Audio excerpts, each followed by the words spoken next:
Welcome to the In My Opinion show with Ronald Barry Robinson and friends. With us we have the great Mr. Henry Hatter. Next we have the incomparable Mr. Richard Dix Jr. Thank you for having me. Welcome all to the In My Opinion show. But first, before we get started,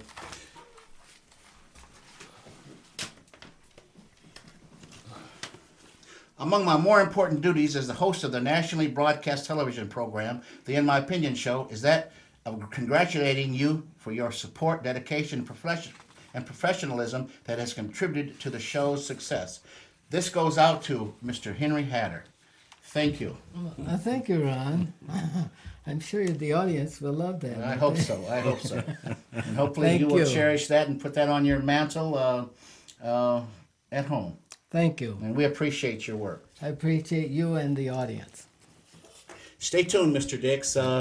There's probably one on the horizon for you. Let's talk about epidemic pregnancies in the United States.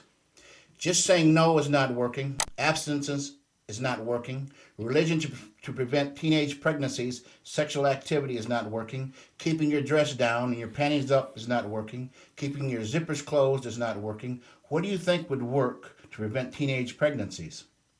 The United States has the highest teenage pregnancies of all the industrialized nations. The FDA says Plan B, known as the morning after pill, is now available for 17-year-old girls. This is available without a prescription or parental consent. Questions.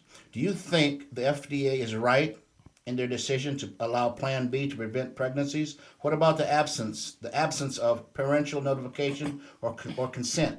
Do you think sex education should be taught in all schools? Do you think that the FDA should have lowered the age group to perhaps 15 years of age, especially in view of the number of unwanted pregnancies in the United States that number in the hundreds of thousands?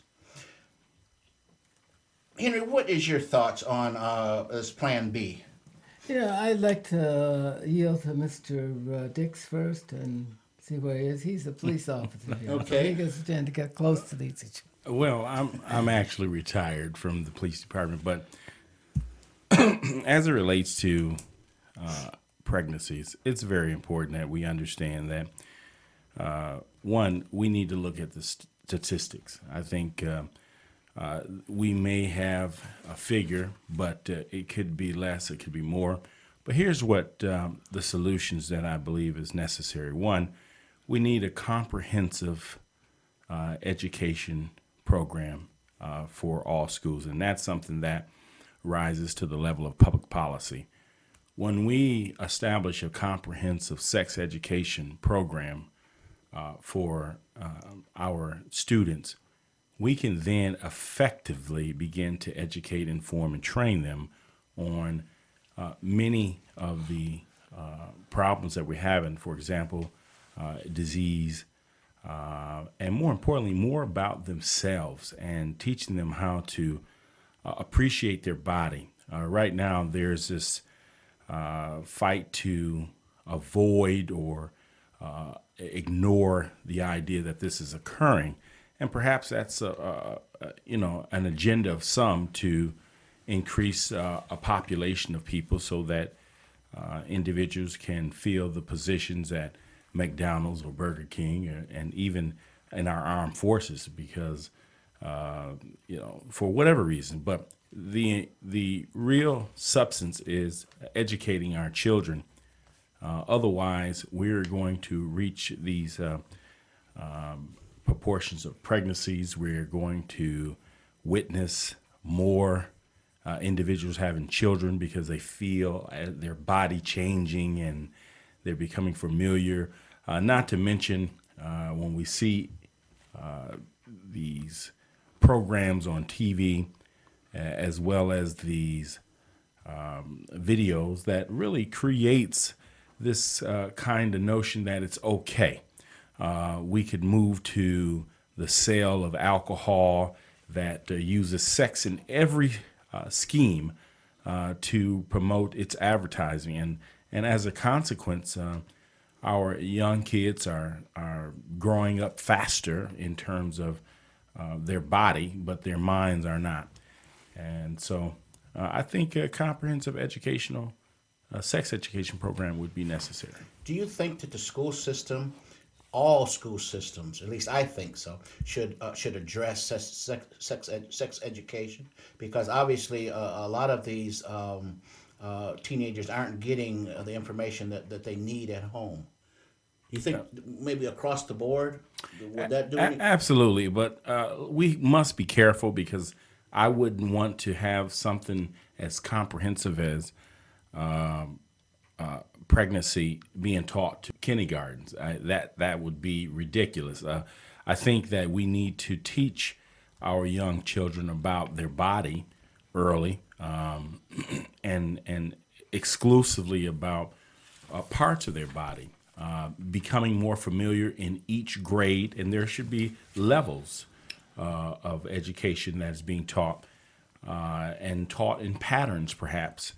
As we get towards the fourth and fifth grade, I think we should be much more assertive in our effort to protect, provide, and assist our young people, because they're virtually being raised by the TV and advertisement for other merchandise.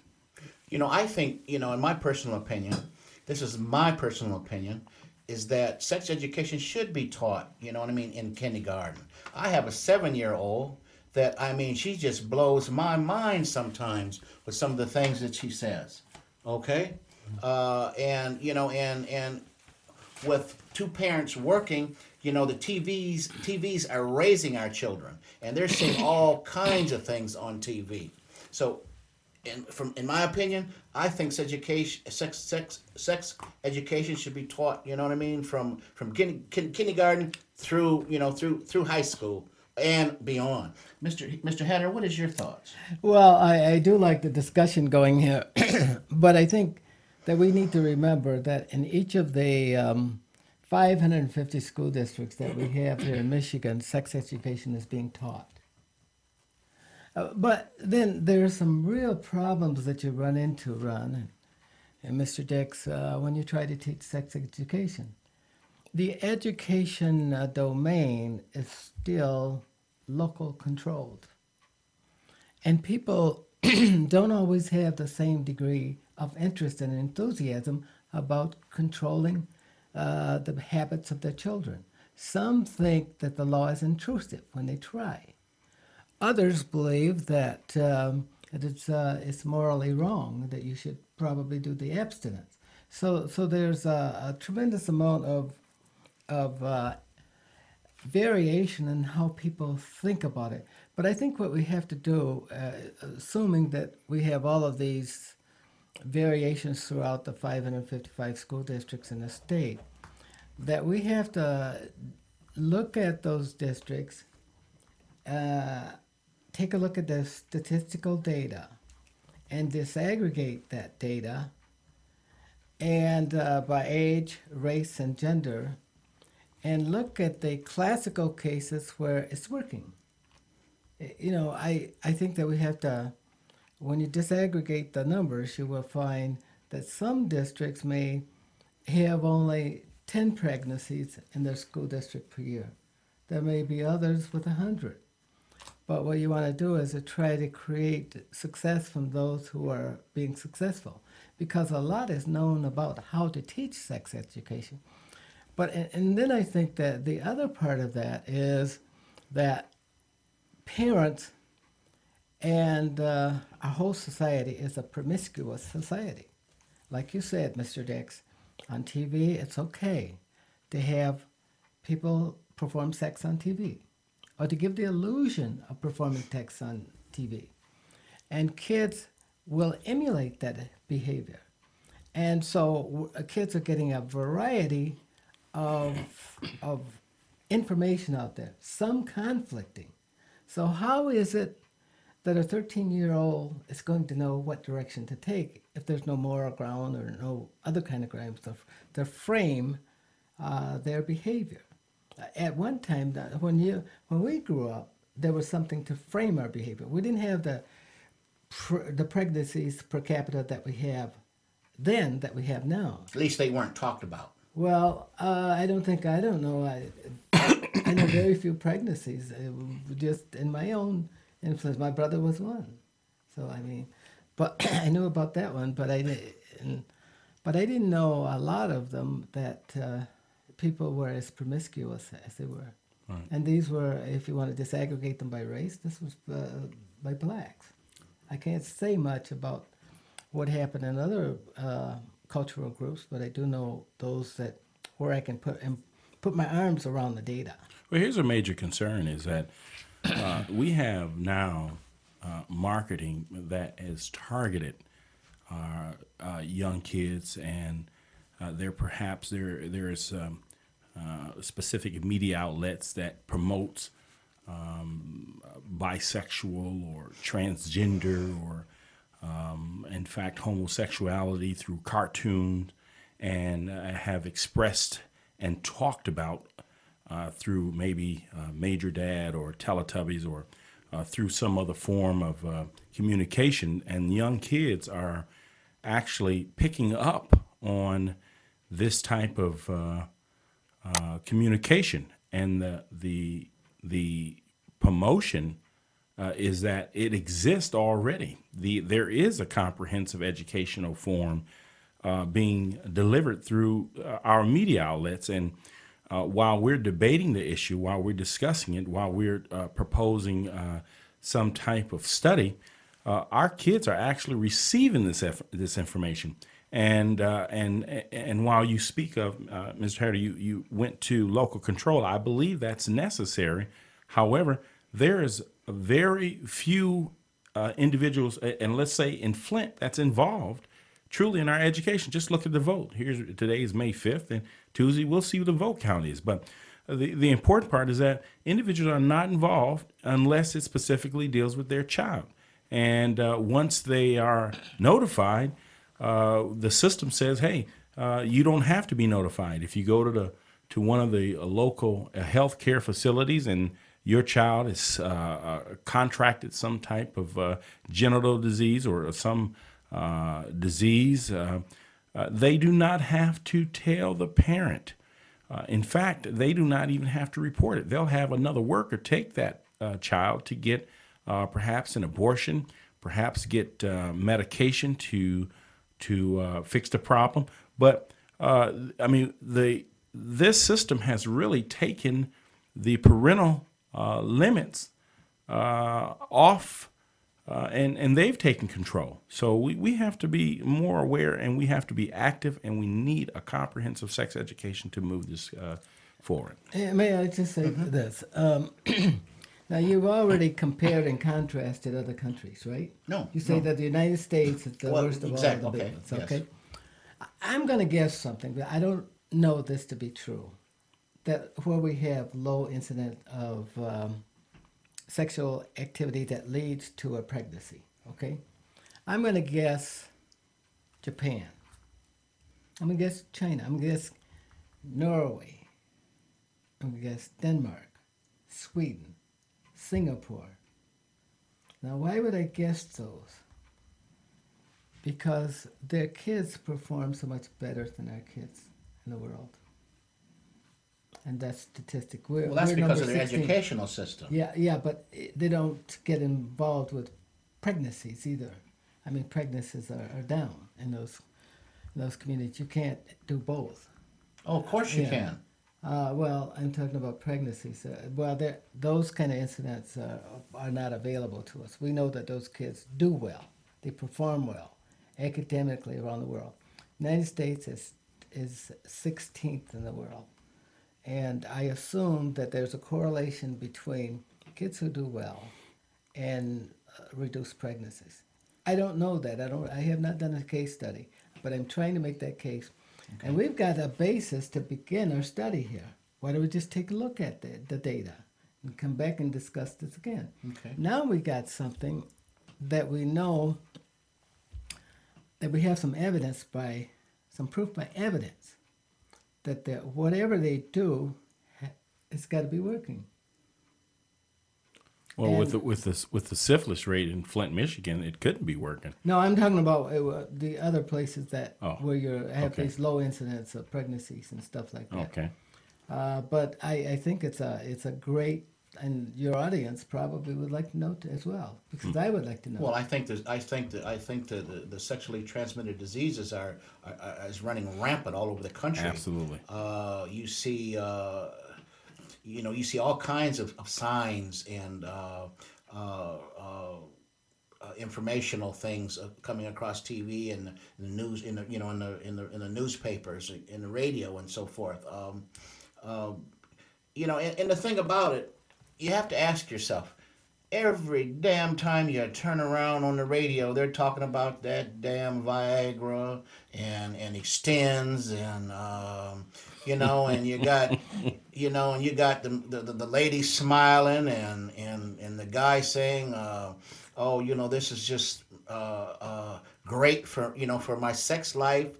Okay, I mean, look at all of the impressionable children are seeing this stuff. Absolutely. Okay, Absolutely. it's being glamorized. Absolutely. Okay, but back to this other thing that we were talking about.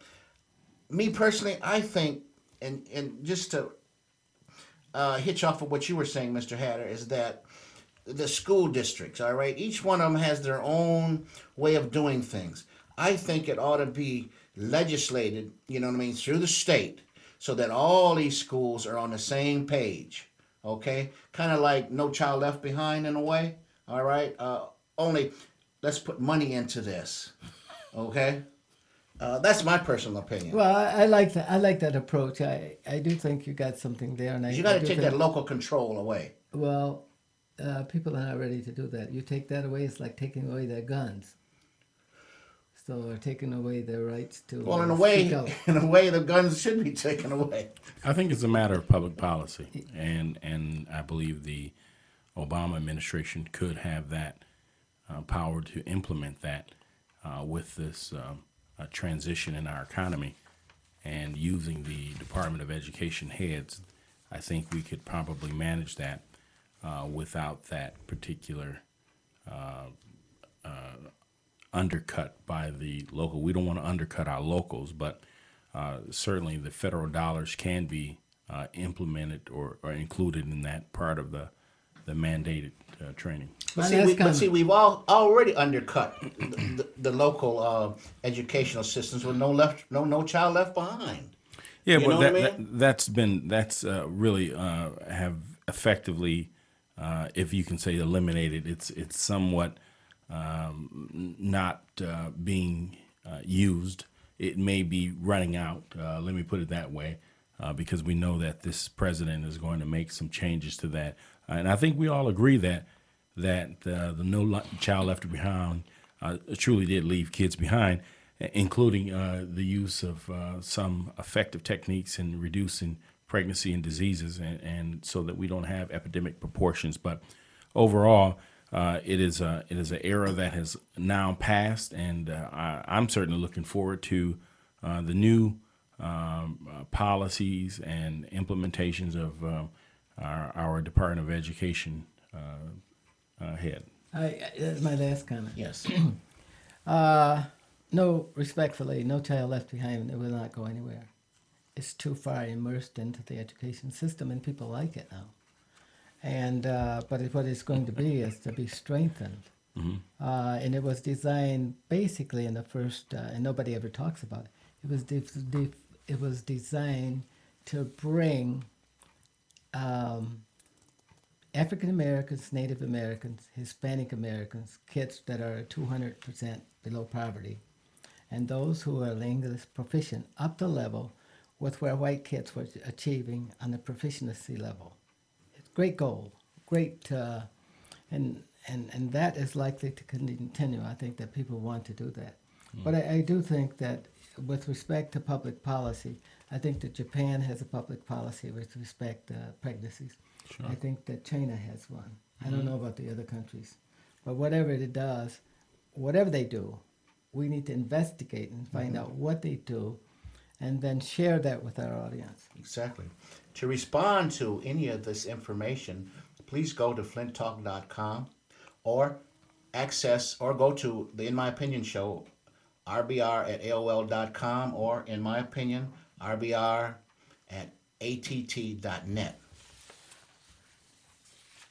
America has lost a lot, its moral and ethical compass. I don't care if you're Republican, Democrat, Liberal, Green Party, or other. When you see your country going down the tubes with a staggering national debt reaching into the trillions of dollars, financial institutions in collapse as a result of blatant greed, with two unwinnable wars and the real prospect of more with Iran and North Korea, dysfunctional educational systems with a graduation rate in some school systems of less than 30%, tens of millions of Americans unemployed, approaching 25% with more layoffs on the horizon, a country with the highest incarceration rate of over 3 million men, women, and children, the highest in the world and growing larger every day, divorce rates above 60%, a government that tells you to lie and snitch on your neighbors, family, a criminal justice system that lies, cheats with immunity and impunity, shoots its own citizens down in the streets, also with impunity and immunity. Is this a country that you can be proud to call home? What has happened to the country of the free? What has happened to our Constitution?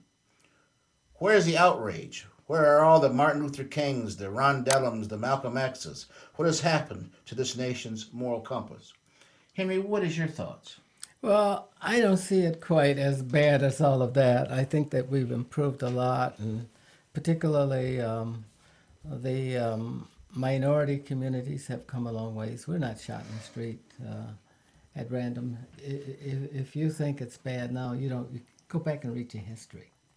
As far as 1920, we've come a long ways, and I think that to correct the country with all of the ills that you have pointed out here, it takes all of us to correct this direction. No, you can't blame any one person for doing that. We've all got to chip in. All got to sacrifice a lot. We've all got to be willing to give, and we've got to be able to point ourselves and collaborate with other people and come up with goals and standards of behavior that we can agree upon. Right now, we don't have a standard of behavior that we believe in. We may still believe that, for example, treat your neighbor like you want to treat yourself, but we treat that kind of loosely. And we have been pursuing greed for so many years in this country. And it's just not General Motors and the people in Grand Blanc, but it's been the Henry Hatters of the world. And it's been his family and his friends have done the same thing. That we have, along with other people, have raped the country to death. We've deceived the country. We've sold out the greatest nation in the world. General Motors, the world's greatest corporation, has gone from humongous power and wealth down to nothing, almost to bankruptcy near. So it didn't do that by itself.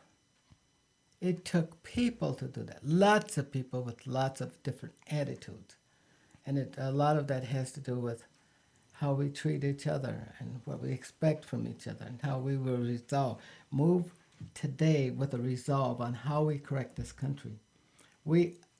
I can't come up with it by myself, but the three of us could resolve that tomorrow we will take $100 pay cut in our wages to help get us back on the right track, to create jobs and create a sense of presence and belonging, that this country is ours, belongs to all of us. Yeah. Well, as it relates to war, disease, and greed, I would say that it's going to take the divine mercy and grace of our El of the universe, the heavens and the earth, that's going to really intervene, and that's going to take prayer. As it relates to the poor educational system, incarcerations of 3 million, and our criminal justice system running rampant, I think this is a part of the system of things that have overwhelmingly have become really demonized, and I say that because you're right. There are individuals. With respect to this country, we're still the one of the greatest countries on this planet, and I wouldn't want to live anywhere except America at this point.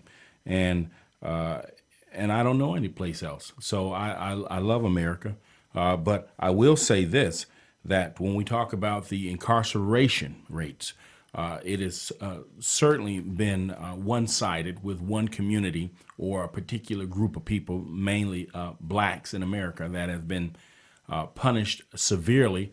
And not to say that whites and others have not suffered under the same banner, but we are seeing this come full circle now that the criminal justice system is now become a profiteer. It's here to make money. The criminal justice system has three components: police, courts, and corrections, and all of them are operating in their own ways, and sometimes with impunity. The police sometimes is out of control. The courts are under the guidelines of the British Associate Regency or the bar, and that may be one of the areas that we might want to look at and examine what the bar really stands for and what it really means. And more importantly, it's running rampant as we look at the corporations that continues to feed these agencies so that it can control people. At this time, as my mother used to say, the country's gone from sugar to shit. This is Ronald Barry Robinson and friends saying for the In My Opinion show. Until next time, stay focused.